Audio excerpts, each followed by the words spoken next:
All right, everyone, welcome to Channel Mastery. This is the podcast where we dive into the minds of some of the greatest people and leaders in channel sales.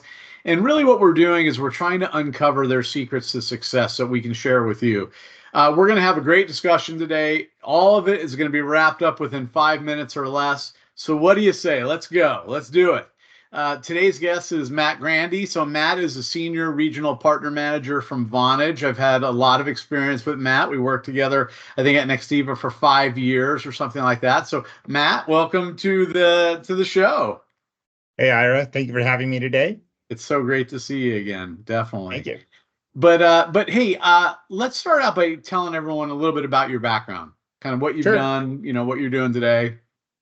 So we'll go backwards here. So I've been with Vonage now about 19 months after being at Nextiva for 5 years. Ira was the individual who had hired me in May of 2017, actually, and had a great run there as Nextiva, was going through their growth phase and got to a point where it just wasn't a fit for me anymore. So I migrated to a different company. Before that, though, I ran channel with ShoreTel and MyTel for about probably about a decade down in Southern California. So I've got some good experience here in the channel in SoCal.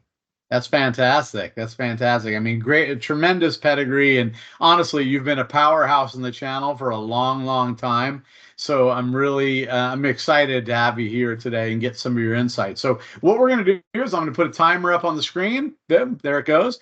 And what we're going to do is we're going to ask a simple question for you here. The question is this. What makes a great channel manager, Matt? You got 5 minutes. Let's do it. What makes a great channel manager? All right. So in my personal opinion, it starts with listening to the partner.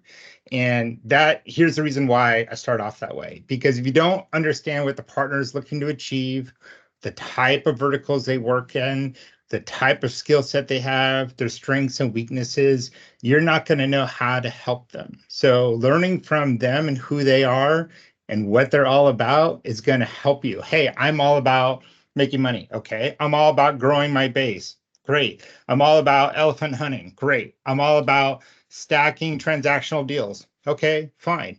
This tells me so much about them. So learning who they are and listening to who they are is going to help you to be able to put yourself in a position to help them.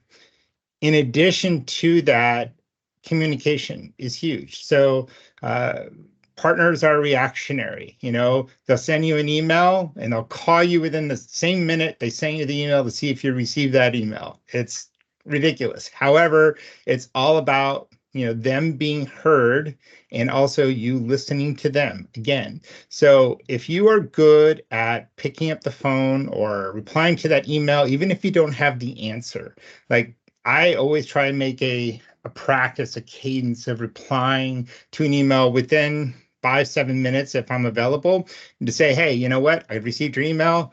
I don't have the answer right now. I'm out in the field, whatever it may be. I'm in a meeting, but I will get back to you later today. And I do.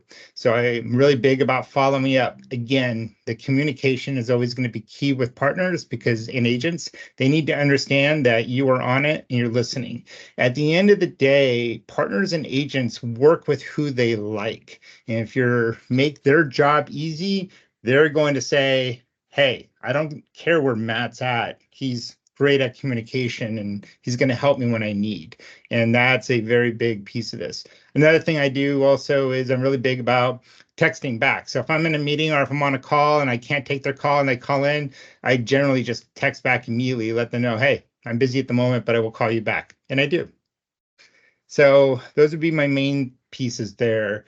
Another way that I really approach this is letting the partners know. The way I look at this is you, the partner, you, the agent, are first. If you don't take care of them, they're not going to take care of you. The customer that they are selling, that you're helping with, that's second. The company you work for is actually third. Because if you don't take care of the first, being the agent, there's no second and third. You don't get there. You never will. And it's always an issue here within our industry because there's a lot of turnover in those positions with the various vendors. It doesn't matter what it is that they're selling. It doesn't matter if it's voice, security, bandwidth. There's a lot of turnover. So the ones who actually seem to grow are the ones who actually build stability so that they can trust the fact that, hey, I want to reach out to Matt. Not only is he going to call me back or reply back, but I know where he's at and he's going to help me. So building that base of trust with them is always going to be number one. The other aspect to this, and this is more of a sales aspect to it, is really you got to be a chameleon. We all play these different roles in helping. You have these dominant, I'm a dominant individual. I'm an alpha. Absolutely. However, I will take second, tier to that for another partner who, wants to be the strongest one in the room. Absolutely. Why? You're helping them from the side. You're helping them at every side. The other aspect to that, though, is playing to what the partner needs. Meaning, if they need someone who's just going to go in there and just be a presence, let's say it's a live presentation, I just need you to sit in the corner and just answer questions, not a problem. I need you to lead the presentation, not a problem. So being well-rounded in your skill set, getting good at communication, being good at listening, being good at sales, understanding the language, but also adhering to what the customer and the partner needs. That's how you're going to have success, because that's how you're going to grow. It's interesting. I mean, just thinking through all that great information, and one of the things that comes up in my head throughout all of it is caring. Truly caring about your partners. It all goes into that, right? Caring about handling them the way they want to be handled, caring about them understanding their business, being a chameleon, being able to address and work with them any way they want. I think that's a super critical lesson here for everyone to take away. So that was great, dude. And you've got the best guitar collection of anyone I've interviewed so far. So kudos to you on that too. I like the yellow and black one, by the way. Yeah, I'm a little bit of a music freak, as anybody who knows me will attest. I love it. All right, dude. Well, thanks for joining today. Appreciate it. Appreciate the insight. And everyone, thank you very much. We'll talk to you next time. Take care.